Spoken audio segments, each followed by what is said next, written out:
తెలంగాణలో వారు ముఖ్యమంత్రి అయినప్పటి నుంచి ఆయన చేతిలో గడ్డపార, మిగతా మంత్రుల చేతిలో పారలు పట్టుకుని ఎక్కడ ఏ బీద వాళ్ళని కూలగొట్టాలి, వాళ్ళ ఇల్లు కూలగొట్టాలి అనే ఆలోచనతోనే బయలుదేరారు. ముఖ్యమంత్రి గాంగనే మొదలుపెట్టింది హైడ్రాతోని బీద వాళ్ళ ఇల్లు కూలగొట్టడానికి. దాని తర్వాత మూసి పక్కన ఉండి ఇల్లు కూలగొట్టడం మొదలుపెట్టారు. అది పోంగా గుళ్ళను కూలగొడతా ఉన్నారు. మొన్న ఖమ్మంలో వెలుగుమెట్లలో 600 కుటుంబాలు ఇల్లు కట్టుకొని పక్కా ఇల్లు కట్టుకుంటే ఆ ఇల్లు కూడా మొత్తం కూడా నిన్న నేను పోయొచ్చాను, మొత్తం కూడా పక్కా ఇళ్లను కూలగొట్టడం జరిగింది. ఈ ప్రభుత్వాన్ని కేవలము కూలగొట్టడాలు లేకుంటే ఆత్మహత్య చేసుకోవడానికి పరిస్థితులు మాత్రమే నిర్మాణం చేసింది. నేను అడుగుతాను ఈ ప్రభుత్వాన్ని, అధికారంలో రాకముందు మీరు రిటైర్డ్ ఎంప్లాయీస్ కానీ గవర్నమెంట్ ఎంప్లాయీస్ కానీ పువ్వులుగానే చూసుకుంటా ఉన్నారు, ఎటువంటి కష్టం లేకుండా చూసుకుంటా ఉన్నారు. కానీ మీరు వచ్చినటువంటి 2.5 సంవత్సరాల్లో ఇప్పటి వరకు రిటైర్డ్ పెన్షనర్స్ కు, రిటైర్డ్ అయినటువంటి ఒక ప్రభుత్వ ఉద్యోగస్తులకు ఒక్క పైసా కూడా మీరు రిటైర్మెంట్ బెనిఫిట్ ఇవ్వలేకపోతా ఉన్నారు. ప్రభుత్వ ఉద్యోగస్తులకు సమయానికి మీరు జీతాలు కూడా ఇవ్వలేని పరిస్థితి మీది.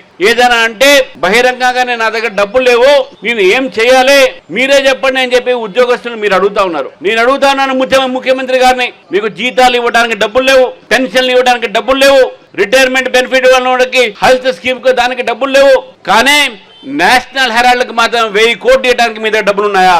అంటే ఇక్కడ ఉన్నటువంటి ప్రభుత్వ ఉద్యోగస్తులు ఈ రాష్ట్రంలో జీవించే బీదవాడి కన్నా మీకు మీ పార్టీ యొక్క సంస్థనే పెద్దగా అయిపోయిందా? రాహుల్ గాంధీ గారికి మీరు 1000 కోట్లు ఇవ్వగలుగుతారు, కానీ ఈ రోజు ప్రభుత్వ ఉద్యోగస్తులు ఒక్క పైసా కూడా ఇవ్వలేని పరిస్థితి మీది. రాహుల్ గాంధీ గారు వాళ్ళు వచ్చారు, వికారాబాద్ వెళ్తా ఉన్నారు. నేను రాహుల్ గాంధీ గారిని అడుగుతా ఉన్నాను, మీరు ఏ మొహంతో ఈ రోజు తెలంగాణ వచ్చారు? ఆ రోజు చాలా గొప్పగా చేవల్ల డిక్లరేషన్ అన్నారు, బీసీలకు అన్యాయం చేశారు. చేవల్లలో ఎస్సీలకు అన్యాయం చేశారు, కామారెడ్డి డిక్లరేషన్ బీసీలకు అన్యాయం చేశారు, వరంగల్ డిక్లరేషన్ చేసి రైతులకు అన్యాయం చేస్తా ఉన్నారు. రైతులకు రైతు భరోసా లేదు.